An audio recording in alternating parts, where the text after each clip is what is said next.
Are you ready to do some watercolor warm-ups? Get those new skills clicking and clacking, and we are going to do some really fun watercolor warm-ups. And one of the fun things about doing warm-ups is it's just for fun. You can relax, but they are skills you're going to build so that you can do fabulous work with watercolors. Let's get going. Hello, my talented artists.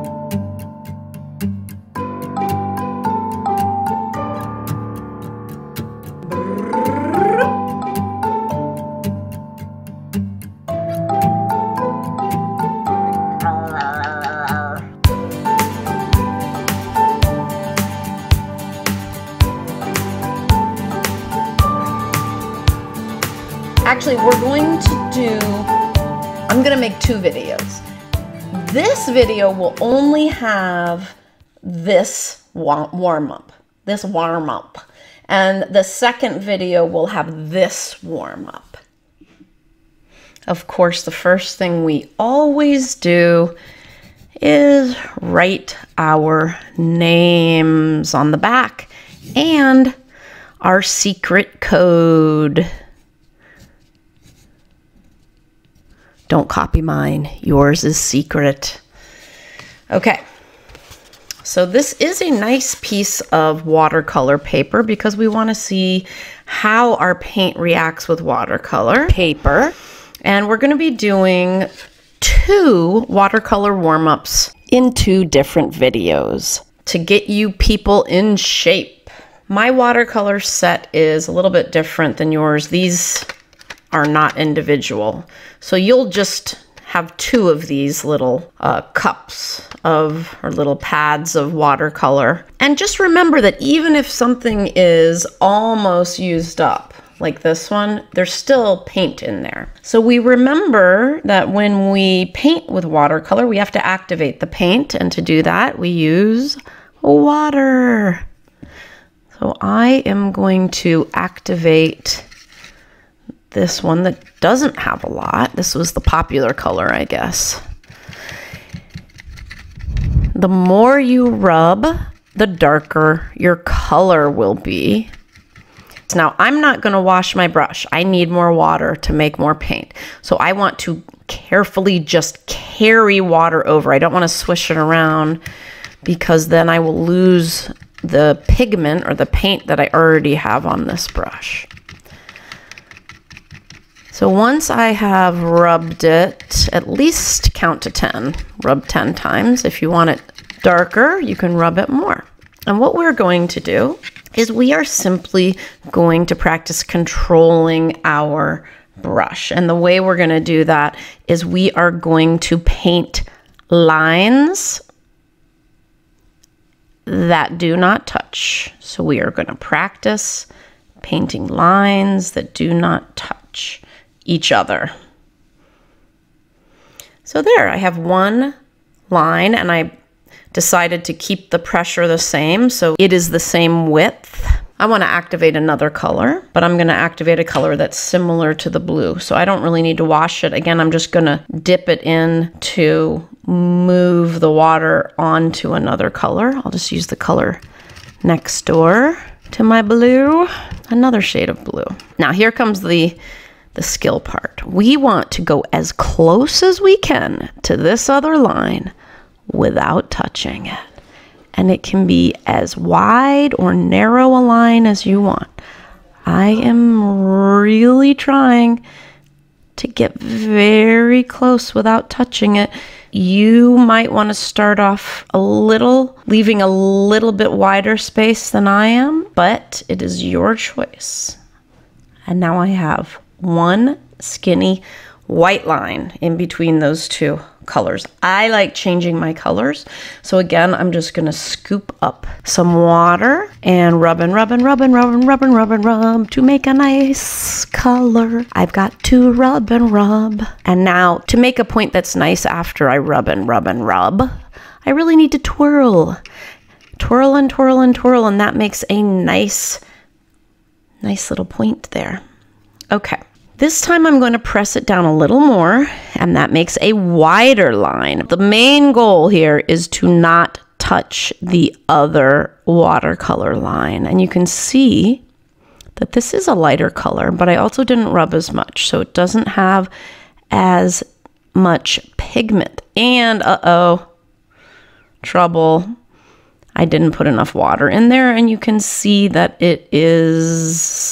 my brush needs more paint. I'm gonna scoop more water, press it in. I'm actually, see there's a little drop there? I'm gonna press that drop in. And this way I will have enough water. Now I'm gonna rub, and this time I'm gonna get serious here. Make sure my brush is fully loaded with the paint that I want. And let's count to 20. 1, 2, 3, 4, 5, 6. I don't think I can count as fast as I'm actually rubbing, so I will cease and desist with my counting. Okay, I'm gonna go back to that line, and I bet it's gonna be a darker green, but that's okay. Yep, because I rubbed more. It's a good illustration of the difference between rubbing different amounts. Nice, now I'm gonna go back to my blue.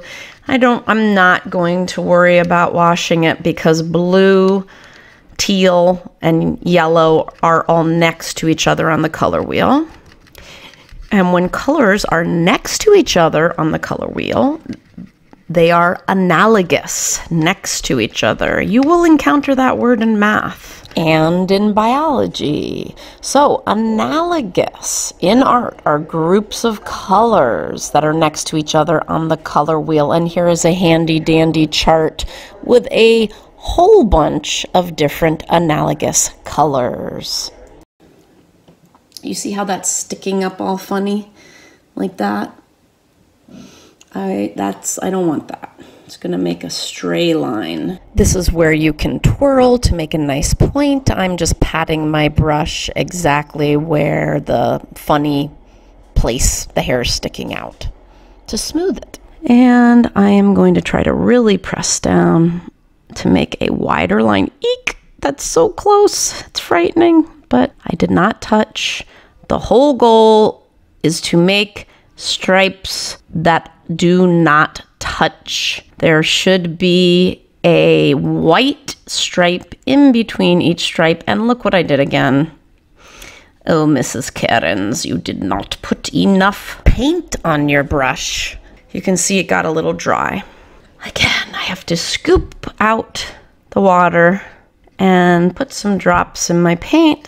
It's much easier if you have enough water on your brush, enough liquidy paint. It's important to always be willing to reflect on what you're doing and fix it. For my next line, I'm going to start further away to give myself a little more room. I'm going to carefully pull my hand along the paper. And one thing you might notice is I'm actually touching my pinky onto the table, and that helps steady my hand so that it doesn't bump into the line. The next color I want to use is orange. My brush has green paint in it, so I am going to wash it because orange and green are not next to each other on the color wheel. And I'm going to do that by sweeping the bottom. Because we are in an art room, with other artists, we will not go whack, whack, whack. We do not want to spray the other artworks in progress, even though if somebody does, let's be kind, be gentle, and just remind people gently. I'm just going to sweep the bottom. I'm pressing my brush onto the bottom of the bowl. And when I pull my brush out, there will be a lot of water in it. I want a lot of water. You may not. If you do not want a lot of water, instead of going tap, tap, tap, just press your brush against the side of the bowl gently. You can also press it on your messy paper or your newspaper, whatever you have on your table. All right, but I do actually need a lot of water. Remember, we don't want a dry paint. So I'm going to use orange, and I'm going to just carry water over to my orange, and I'm going to, I don't know how many I carried, 4 or 5. And now I'm gonna rub. If I Painted without rubbing much, as you know, it will be very light. We want it to be dark. I want it to be dark. I want you to at least have 2 lines that are very, very dark. Let's speed up this video. So much rubbing. Now, after I rub, I twist. Now I have a nice tip. Just be aware of what you're doing. And again, what's the goal, folks? Let's say it. The goal is to paint a line without touching the line next to it. I think you've got it, artists. You are ready. Oh, you can see I didn't put enough drops of water in the orange, so at least put 12 drops of water in. I want you to paint 10 lines. That's the goal, 10 lines. As close as you can without touching. If this content is helpful to you and fun for you and joyous, you should subscribe.